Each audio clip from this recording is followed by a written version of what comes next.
Good evening. Kathy Mortensen here with Equality Matters. I know my lighting isn't very good this evening, and it just is what it is with light bulbs going out, things that are happening. Um, so tonight I'm talking about the line of the prayer, uh, Thy will be done on earth as it is in heaven. And I'm going to bring in a parable for this.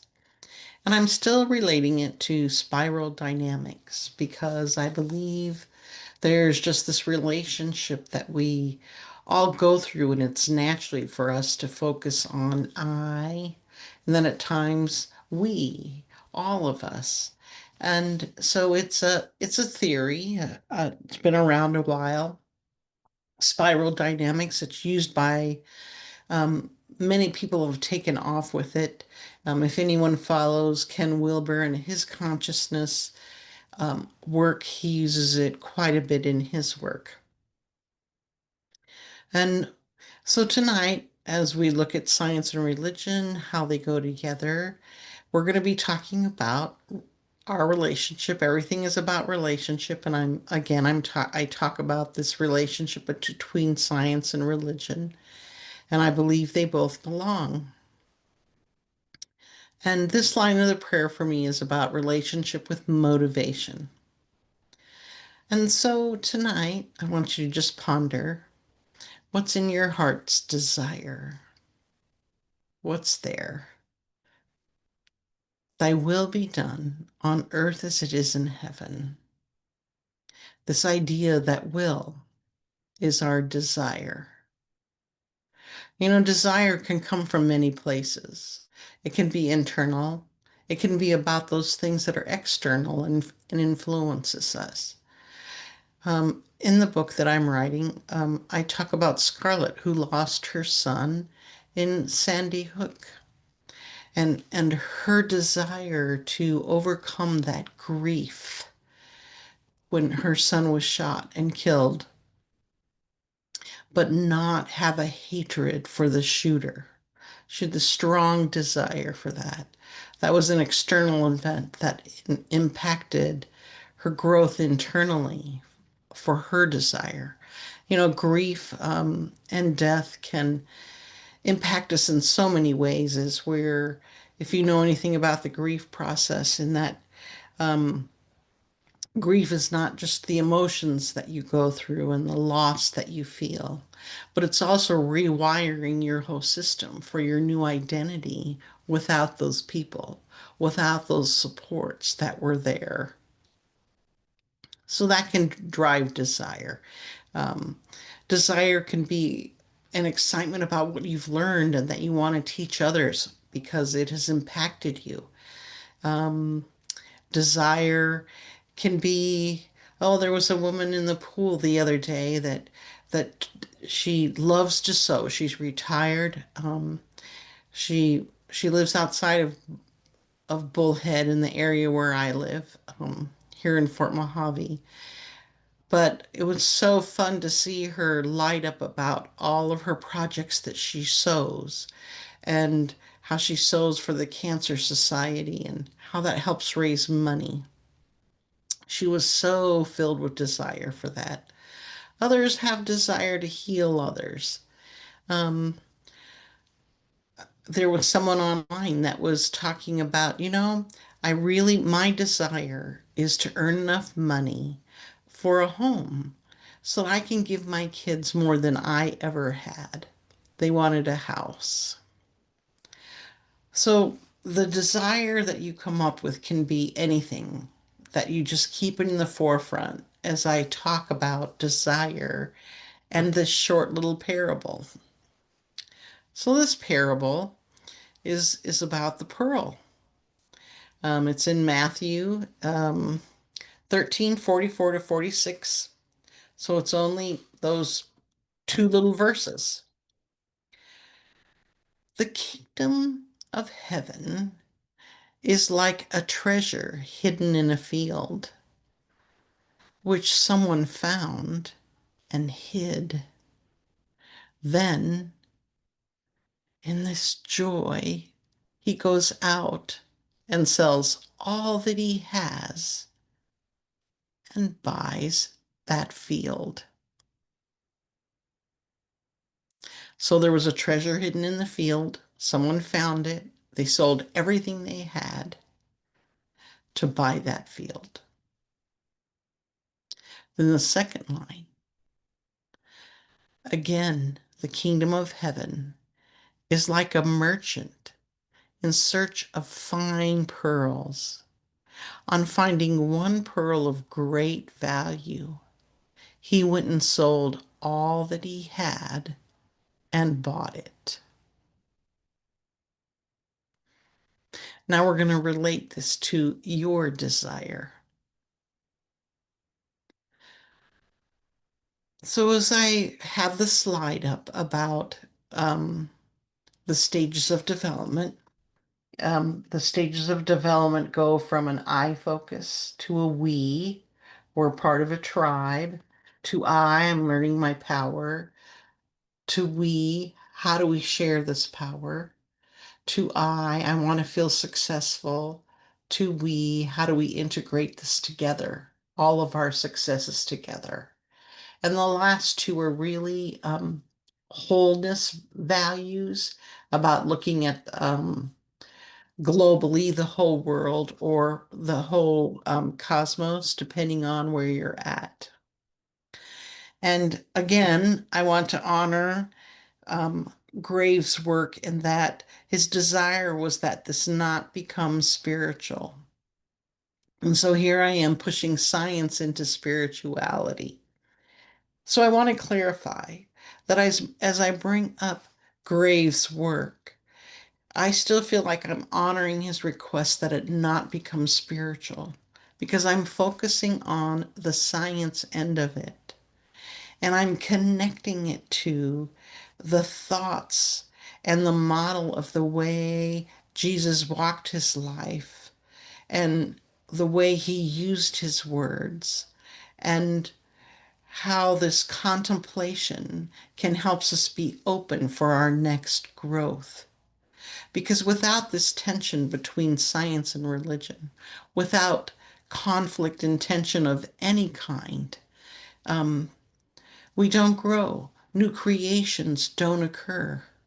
If we're always in that comfort zone, you need some chaos for a new creation, for you to grow, for you to learn. So, here's some growth in regards to desire. And this is just like a broad overview that at first, desire when we're in these beginning stages, which again, it's not like always sequential that we go through these stages in a sequence. I don't believe that either. But desire has a place where it's transactional. It's more about control or survival. And then it kind of broadens, and desire or will becomes about intention. What is my intention? And then desire becomes transformational because it becomes in alignment with, and when I use the word sacred, I don't just mean religious. There are things that are sacred about science. So it becomes transformational. Science transforms us as well.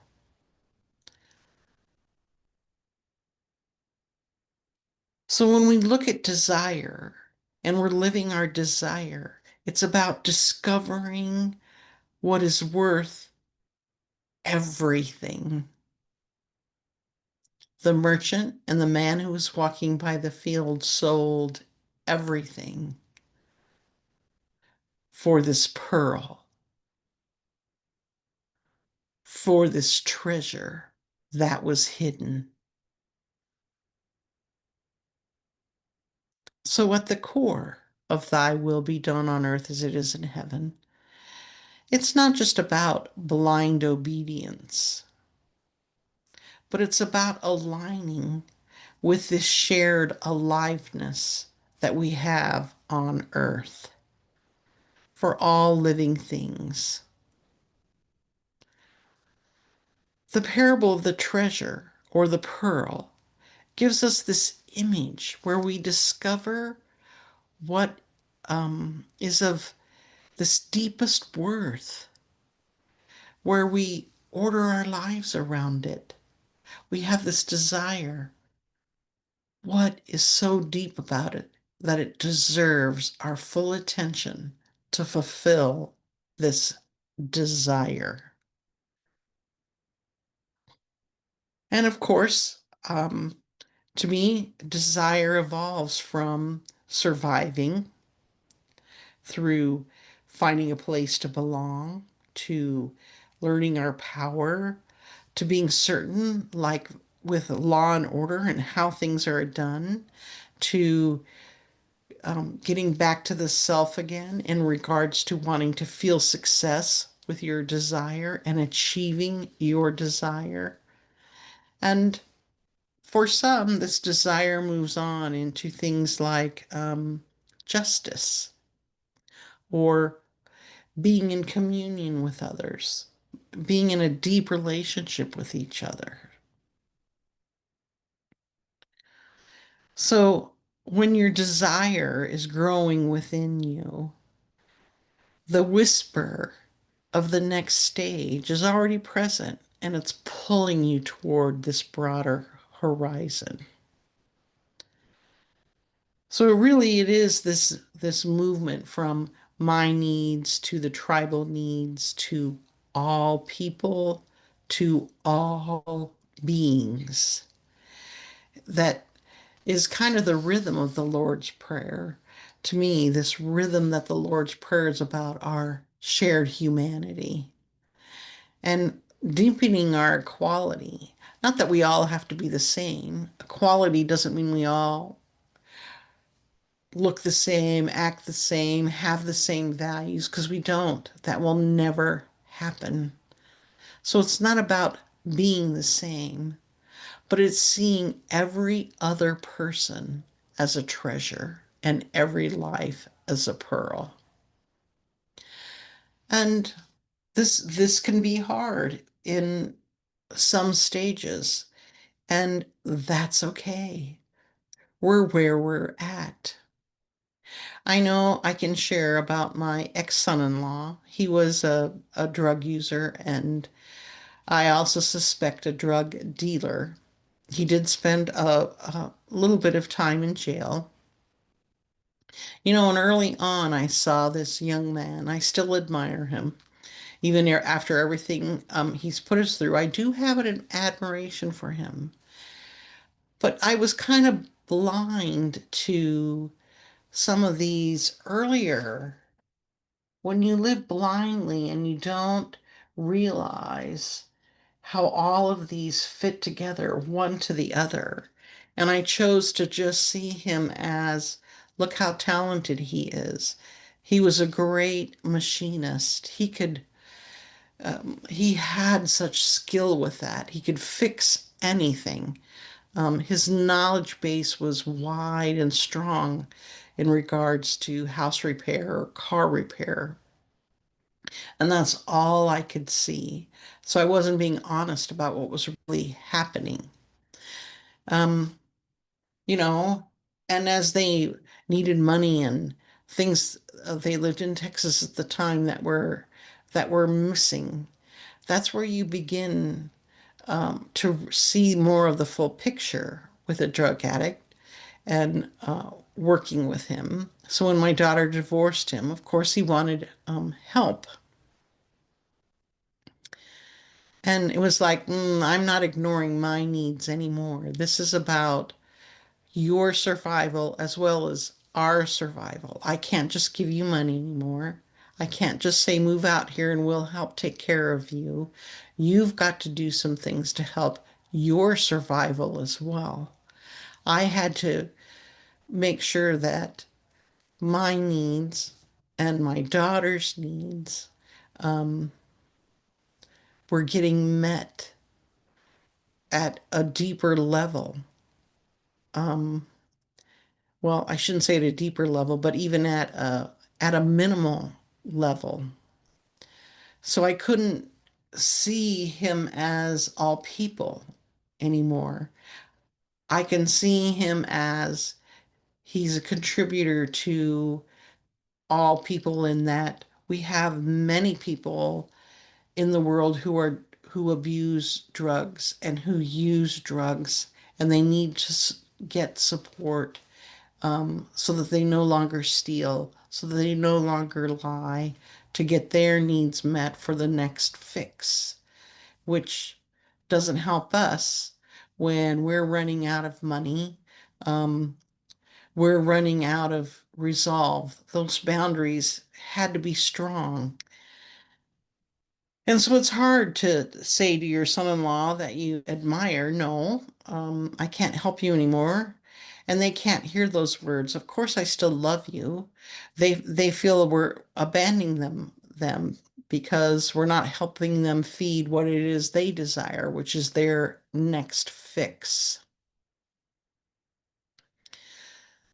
So for me, this line of the prayer truly helps me, thy will be done. We're praying to awaken our desire until it includes both ourselves as healthy beings, seeing a bigger picture, and others. And that doesn't mean we're here to protect others from themselves. They need to face consequences for their actions. Um, We can't stop that. That's not what I'm talking about here. I'm just saying the prayer helps widen us, this view into a more wholeness, um, and to help guide us with relationships so that when your desire is strong, you can set those boundaries and enforce order so that you aren't used and abused anymore. Then you can move on for more success. And we have to trust that with that distance, another human being will want to thrive and find those pearls of who they are so that they can experience joy and move out of the survival chaos of addiction. So I hope that helps. You know,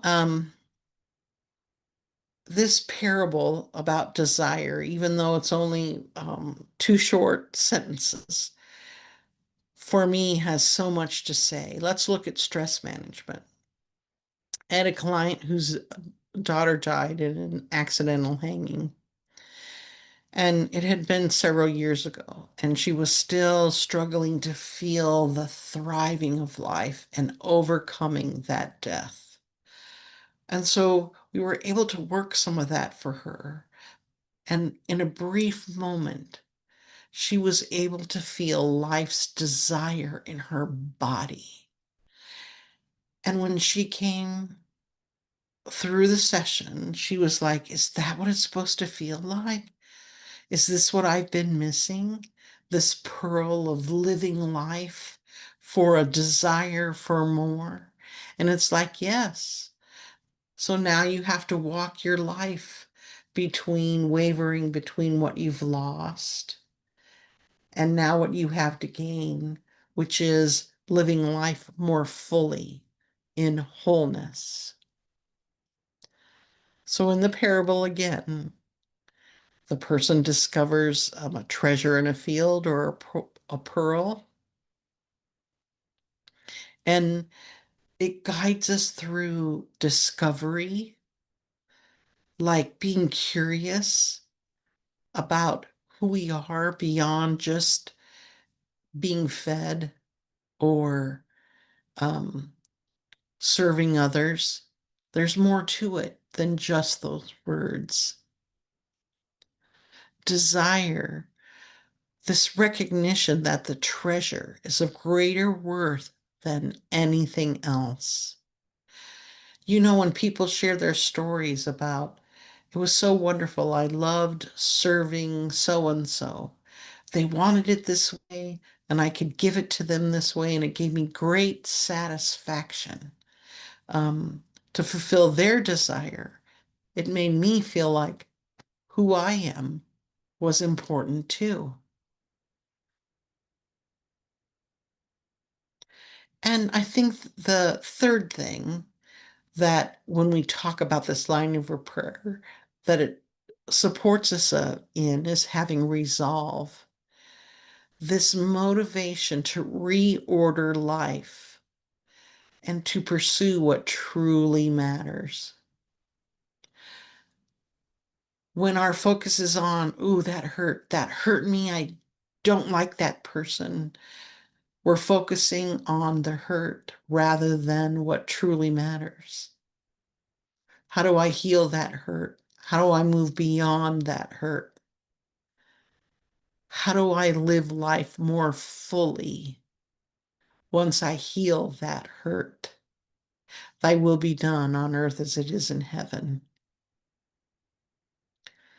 So, this idea of motivation as we move from I to we, I to we, I hope you can relate your desire to these sways that happen as I've been talking,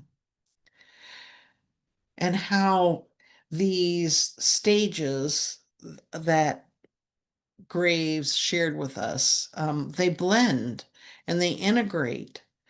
And so, if you're not able to relate to a stage with your desire, it might be because it's not distinct for you anymore. When you move beyond the need for food, warmth, and shelter, your motivation is about staying alive.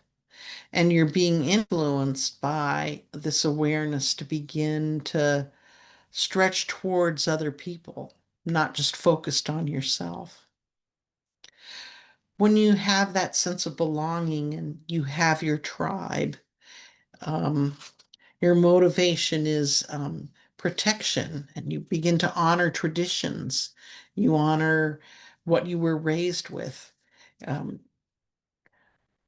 but you're also being influenced to be your individual self so that the I can feel some sense of power in this group.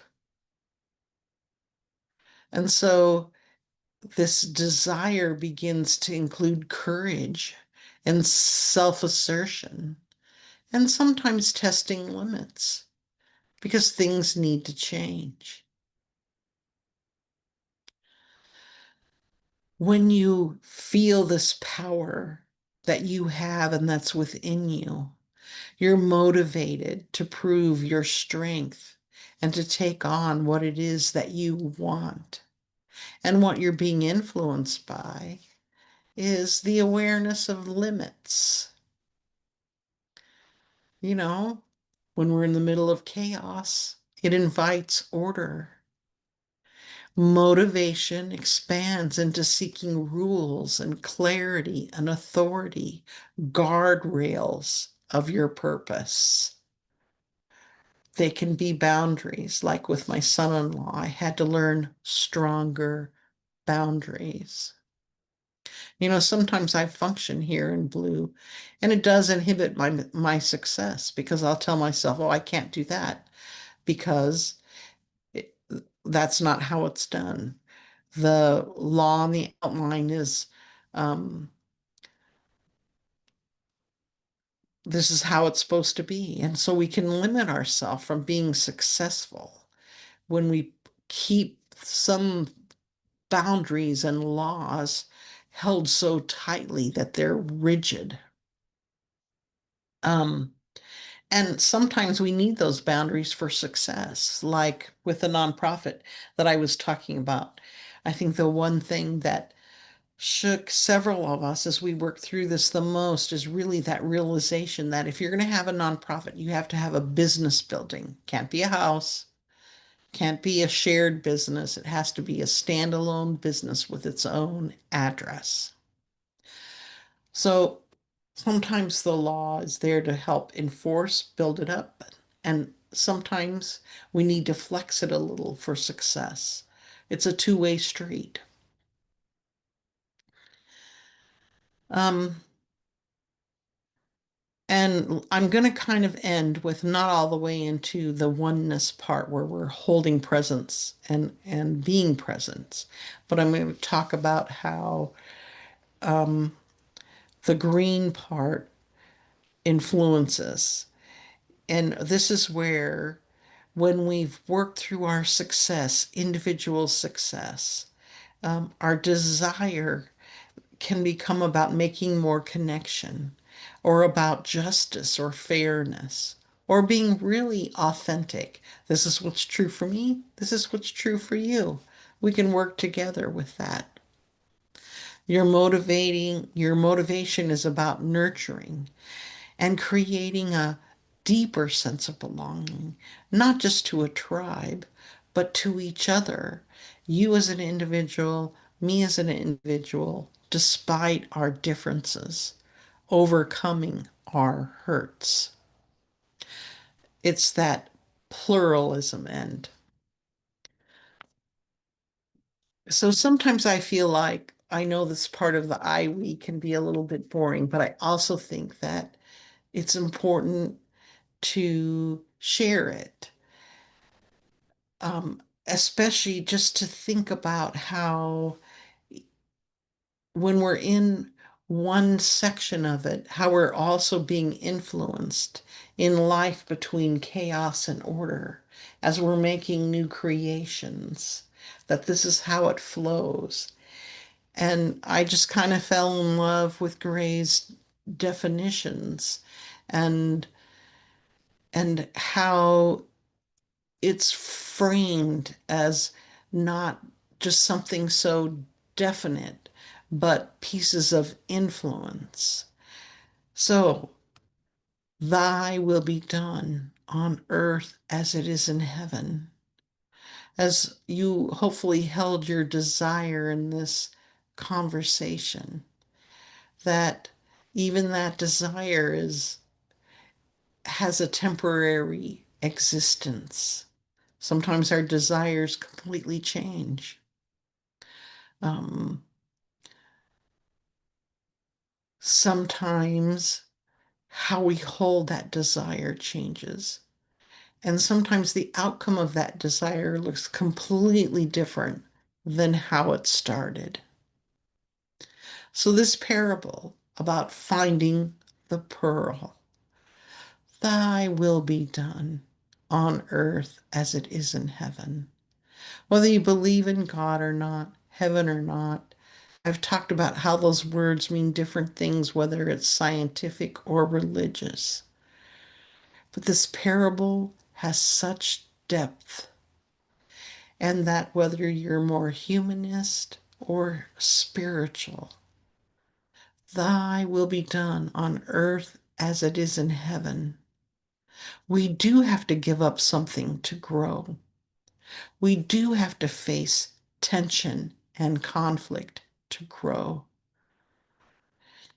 What's your relationship between desire and growing? It's not easy, but there's supports there for you. May you walk through desire with awareness of what's influencing you to grow more into your desire and carry that pearl or that treasure with you each day, and especially tomorrow. Namaste.